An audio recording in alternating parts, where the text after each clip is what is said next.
আসসালামু আলাইকুম and hello everyone, কেমন আছেন? আশা করি ভালো আছেন। আল্লাহর রহমতে আমরা অনেক বেশি ভালো আছি।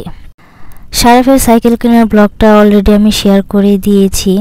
এরপর থেকে তো ছেলে সব কিছু যায় সাইকেলের উপর দিয়ে, সে খাবেও সাইকেলের উপর, তাকে গোসল করাইতে নিয়ে যায় তাও সে সাইকেলের উপর থাকে, গোসল থেকে এসে আবার সোজা সে সাইকেলের উপরে উঠে বসে যায়।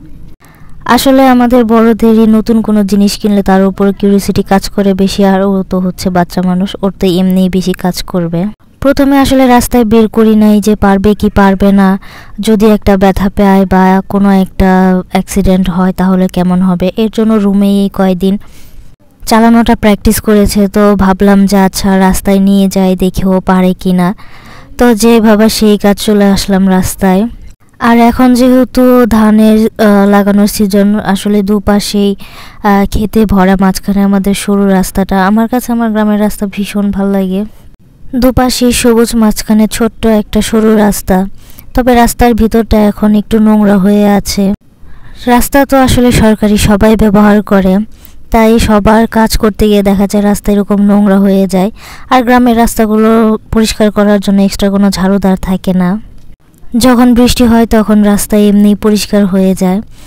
তো আমার ছোট বোন অনেকক্ষণ যাবত ওকে সাথে নিয়েছিল, তারপর একটু ছেড়ে দিয়েছে যে পারে কিনা দেখি। তারপর দূর থেকে বলে দিচ্ছিল যে এবার ডানে যাও, এবার বামে যাও বা সোজা যাও।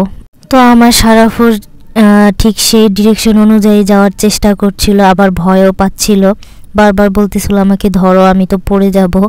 আমরা দুজনেই ওকে সাহস জোগাচ্ছিলাম, না বাবা পড়বে না, তুমি পারবে, একা একা যদি না চালাও তাহলে কি হবে। একটু এক্সাইটেডও ছিল, আবার একটু ভয়ও পাচ্ছিল। কিন্তু রাস্তায় আজকে হঠাৎই বিকেলবেলা এত পরিমাণে গাড়ি আসা শুরু হয়েছিল যে কি বলবো, আমাদের একটু পরপরই থামতে হয়েছে। ছেলেকে যখন ধরা হয়, পাশ থেকে সাপোর্ট দেওয়া হয়, সে অনেক সাহস পায়, কিন্তু ছেড়ে দিলে আবার একটু ভয় পেয়ে যায়। যাই হোক, এই হচ্ছে আজকের আকাশের অবস্থা। আবহাওয়াটা গরমও না ঠান্ডাও না, খুব সুন্দর একটা পরিবেশ ছিল। আর চারিপাশে তো এরকম ট্রাক্টর দিয়ে মাটি উঠিয়েছে যেন ধান গাছগুলো লাগাতে সুবিধা হয়।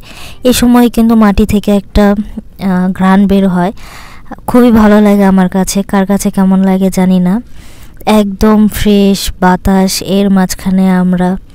আমার ছেলেটা খুবই এনজয় করেছে আজকে, মানে ওর কাছে অনেক ভালো লেগেছে। যেহেতু সাইকেল ওর একটা ড্রিম ছিল, ওর ড্রিমটা ফিল আপ করতে পেরে অ্যাজ এ প্যারেন্টস আমরা অনেক বেশি হ্যাপি, প্লাস বাসার সকলে প্রত্যেকেই। এখন থেকে ভেবেছি যে প্রায় রাস্তায় নিয়ে যাব, ওকে একটু ছেড়ে দেব, অবশ্যই আমরা পাশে থাকব, তারপরও ছেড়ে দিব যে ও পারে কি না, কারণ সাহসটা তো জোগাতে হবে। তো আজকের ব্লগটা এই পর্যন্তই ছিল। আপনাদের কার কাছে কেমন লেগেছে অবশ্যই জানাতে ভুলবেন না, and please subscribe our channel. আল্লাহ হাফেজ।